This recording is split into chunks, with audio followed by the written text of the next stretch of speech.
FC Midtjyland v Celtic finishes 3-1 to Midtjyland, and this is a weird game because 3-1 doesn't sound that bad, but I put the game on about the 25th minute, or around 20s minutes, and it just seemed like Celtic were getting absolutely dominated, and especially defensively, they just looked a mess.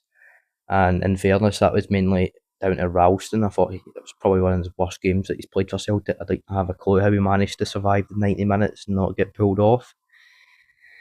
Yeah, I put my fire stick off for 5 minutes because it was glitching a bit. I turned it back on, and this was within 5 minutes when I watched the game. It was 2-0.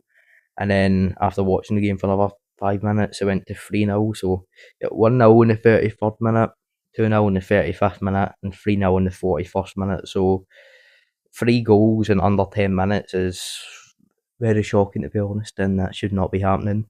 Um, Especially considering that it's not. FC Midtjylland is a very good team, European side, but they're not the best, one of the best teams in the actual competition this year. And at time of recording as well, Celtic sit 24th in the Europa League table, and they're definitely going to be dropping lower after the later fixtures end, because a lot of the teams are only like 1 or 2 points behind, and I'm expecting some of the bigger teams to pick up some points. So I reckon they'll probably drop down to about 28th, and the next have Feyenoord away, which is probably their toughest game they'll have, bar Roma, and then it is Roma at home. So their next 2 games is definitely their toughest 2 games that they will have, and well, saying that 3 games in a row, Midtjylland away, Feyenoord away, and then Rome at home is a very tough tie, to be honest. All of them, and yeah, Celtic got the basically consolation goal in the 81st minute. It was a pen from Hatate after VAR intervened and gave them it, but it's just not too good for Celtic at the moment in Europe. They always just seem to struggle.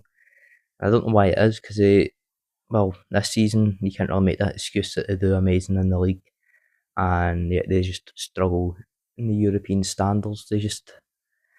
I don't know. It just seems like this year, especially, that the whole Scottish game, every Scottish team has just been doing absolutely terrible.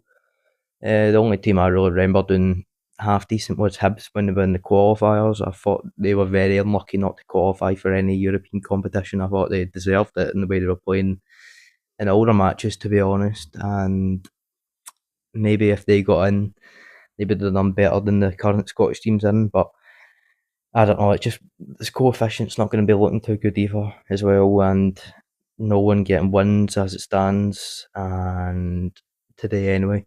And Rangers obviously play Roma next, and will Rangers win? Probably not, but they really need to for the coefficient, especially because if we just keep dropping and dropping lower down, there'll be only 4 teams that only get European football, and there won't be any Champions League football for even the top flight, the winners of the Scottish Premiership. So yeah, it really needs to get a lot of wins in the next couple of years, otherwise we are in big trouble.